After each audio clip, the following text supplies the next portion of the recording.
Hello student, जब आप जोमेटो और स्विगी से जब खाना परचेज करने का सोचते होगे तो उस रेस्टोरेंट का रेटिंग आप जरूर देखते होगे और लोगों का रिव्यू जरूर आप पढ़ते होगे, या फिर जो आइटम आप परचेज करना चाहते हो, ऑनलाइन ऑर्डर करना चाहते हो, उस आइटम का आप रिव्यू और रेटिंग्स जरूर ही देखते हो।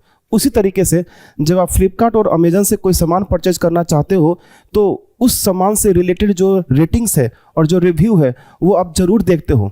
तो आपका रेटिंग्स और रिव्यू देखने के पीछे का पर्पस यही है कि ऐसा नहीं कि जो आप खाना परचेज किए हो, जो ऑर्डर किए हो, वो खाना का टेस्ट आपके अकॉर्डिंग ना हो।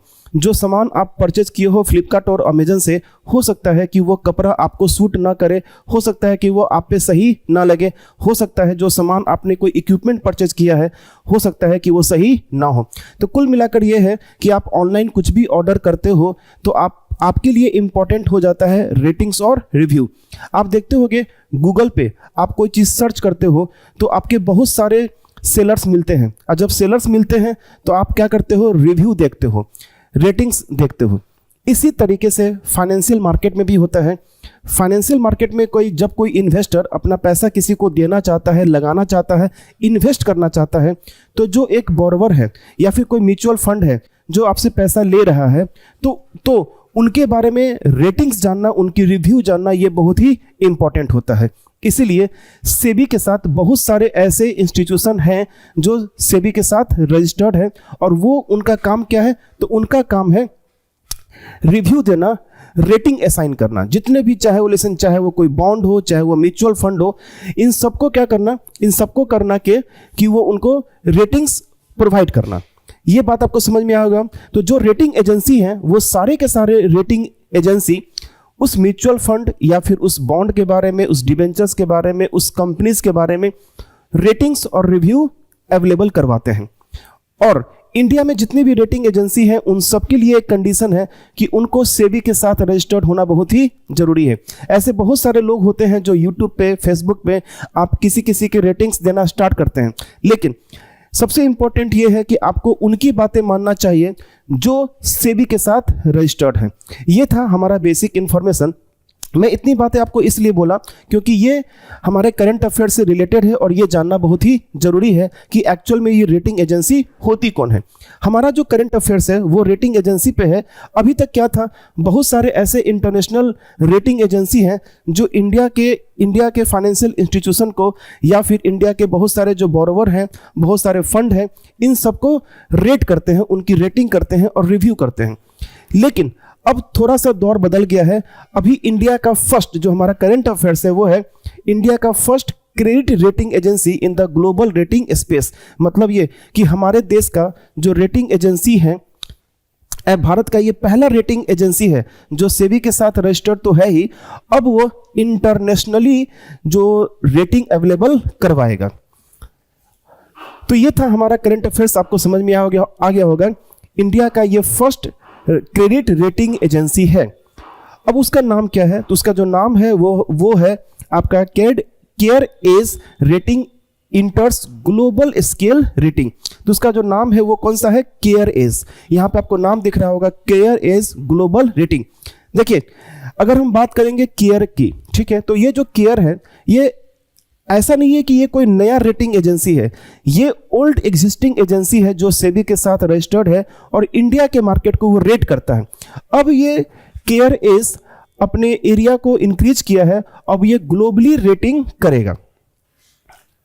अगर हम आगे बढ़ें, केयर एज रेटिंग, अब आप यहां से पीसीएस में कौन कौन से क्वेश्चन आएंगे ये आपको साथ साथ लेके चलना बहुत ही जरूरी है। अगर हम बात करेंगे तो CareEdge rating become the first Indian credit rating agency to join global scale rating space. Global space rating space का मतलब ये होता है कि अब वो इंडिया के मार्केट के साथ साथ आपके इंटरनेशनल मार्केट को भी वो रेट करेगा। With the launch of CareEdge global IFC limited है। अब देखिए, ये जो अगर करंट अफेयर्स में है तो करंट अफेयर्स के साथ साथ आपके स्टेट पीसीएस में कौन कौन से क्वेश्चन आ सकते हैं, तो रेटिंग एजेंसी के बारे में यूपीएससी में ऑलरेडी क्वेश्चन पूछा जा चुका है। रेटिंग एजेंसी के बारे में आप पीवाईक्यू उठा के देखेंगे, रेटिंग एजेंसी का नाम पूछ रखा है कि ये एक्चुअल में करती क्या है। स्टॉक मार्केट रेटिंग एजेंसी, ऐसे बहुत सारे स्टॉक हमारे सेबी में, ऐसे बहुत सारे रेटिंग एजेंसी हैं जो सेबी के साथ रजिस्टर्ड हैं। उन सबको नाम याद करना आपके लिए इंपॉर्टेंट है। एग्जाम्पल के तौर पे फिच, अगर हम फिच की बात करें तो क्या है, यह एक प्रकार का रेटिंग एजेंसी है। अगर मैं केयर की बात करूं तो यह सेबी के साथ रजिस्टर्ड हमारा एक रेटिंग एजेंसी है। रेटिंग एजेंसी, अगर हम रेटिंग एजेंसी पे विश्वास क्यों करें? रेटिंग एजेंसी पे विश्वास इसलिए हम लोग करेंगे क्योंकि हम अपना पैसा इन्वेस्ट करने जा रहे हैं। ऐसा नहीं, लेकिन ऐसा नहीं कि हम वहाँ पे इन्वेस्ट करें जहाँ से रिटर्न का चांसेस कम हो और हमें लॉस का सामना करना पड़े। इसलिए फ्यूचर में किसी भी टाइप का लॉस ना हो, किसी भी टाइप का हमारे साथ फ्रॉड ना हो, इन सबसे बचने के लिए हम लोग रेटिंग एजेंसी के द्वारा जो रेटिंग दिए जाते हैं फाइनेंशियल, जो भी जहाँ पर हम पैसा लगाने जा रहे हैं, उसके बारे में जानना बहुत ही जरूरी है ताकि फ्यूचर में किसी भी टाइप का फ्रॉड से हम बच सकें। अगर हम थोड़ा सा इन डिटेल्स अंदर जाए तो CareEdge global IFC limited एक सब्सिडरी बॉडी है। किसका? Care rating limited. ये जो केयर रेटिंग लिमिटेड है, अभी जस्ट मैं आपको बोला हूं, ये है हमारे इंडिया का एग्जिस्टिंग रेटिंग एजेंसी है जो सेबी के साथ रजिस्टर्ड है और कई सालों से ये हमारे रेटिंग अवेलेबल करवा दे रहा है लोगों के लिए। ठीक है, इंडिया को इसने कितना रेटिंग दिया है? BBB+। आगे हम लोग जानेंगे कि अभी जस्ट इन्होंने एक डाटा रिलीज किया, उस डाटा में वर्ल्ड के टॉप इकोनॉमी का इन्होंने रेटिंग, जो रेटिंग है वो रेटिंग अवेलेबल करवाया है। तो जो अगर हम देखें किसका किसका ये रेटिंग अवेलेबल करवाया है, तो ये ट्रिपल ए रेटिंग दिया गया है किसको? जर्मनी को, नीदरलैंड को, सिंगापुर को और स्वीडन को। इसमें से सबसे जो इंपॉर्टेंट है वो इंपॉर्टेंट हो जाता है कि जापान को कितना दिया गया, यूएसए को कितना दिया गया, यूके को कितना दिया गया। तो अगर हम देखेंगे यूएसए को AA+ रेटिंग दिया गया है। जापान, यूके को अगर दो रेटिंग दिया गया है वो कितना? AA- दिया गया है।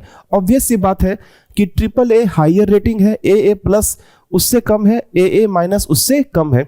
तो कहीं ना कहीं अगर हम इसके थोड़ा सा आगे बढ़ें तो पहले आपका A रेटिंग है, फिर आपका आता है B रेटिंग, और इंडिया की ये जो कंपनी है जो ग्लोबली रेटिंग अप कर रही है वो इंडिया को कितना दी है? BBB+, BBB+ दी है।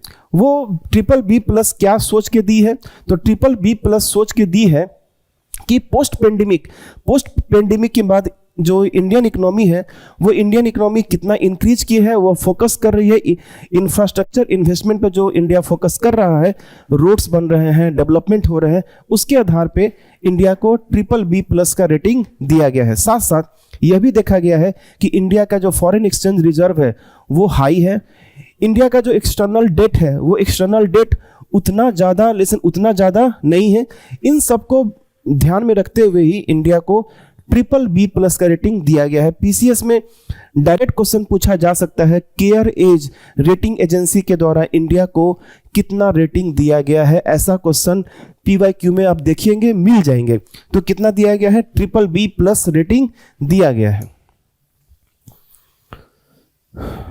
देखिए, सोवरेन क्रेडिट रेटिंग, ये सोवरेन क्रेडिट रेटिंग एक्चुअली में है क्या? इससे फायदा क्या है?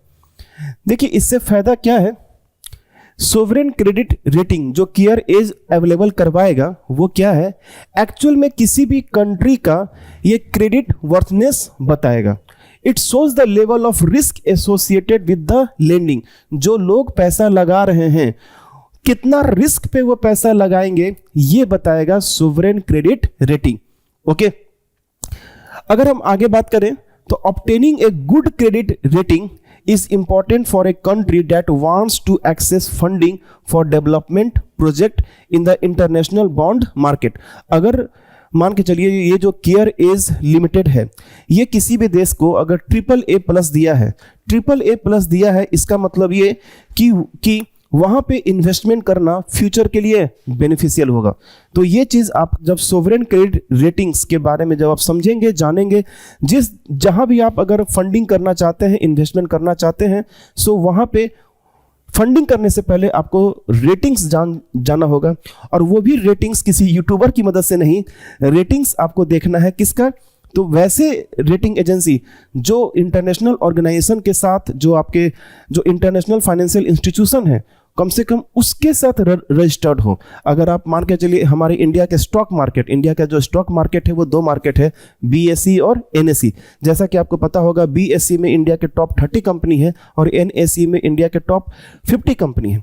तो यदि आपको लगता है पैसा किस में लगाना है, नहीं लगाना है, तो बहुत सारे रेटिंग एजेंसीज हैं और उनके पास रेटिंग्स अवेलेबल हैं। आप उनके रेटिंग को देखते हुए आप फंडिंग कर सकते हैं, इन्वेस्टमेंट कर सकते हैं, उसी के अकॉर्डिंग आपको फ्यूचर में बेनिफिट होगा। तो ये था हमारा आज का करंट अफेयर्स। मैं इन शॉर्ट अगर इस करंट अफेयर्स को बोलूँ तो मैं यही बोलूँगा कि अभी तक जो इंटरनेशनल रेटिंग एजेंसी थे जो इंडिया के मार्केट को रेट करते थे, लेकिन एक केयर एज एक नया रेटिंग एजेंसी है जो already existing care private limited है, जो सेबी के साथ रजिस्टर्ड है। वो इंटरनेशनल मार्केट के रेस में आ चुके हैं रेटिंग में। अब वो भारत और भारत के बाहर के जितने भी आपके फाइनेंशियल इंस्टीट्यूशन हैं उन सभी को वो रेट करेंगे। और इन्होंने पहली बार, केयर एज ने पहली बार बहुत सारे देशों का सोवरेन क्रेडिट रेटिंग्स अवेलेबल करवाया है। ओके, तो हम लोग मिलते हैं नेक्स्ट सेशन में।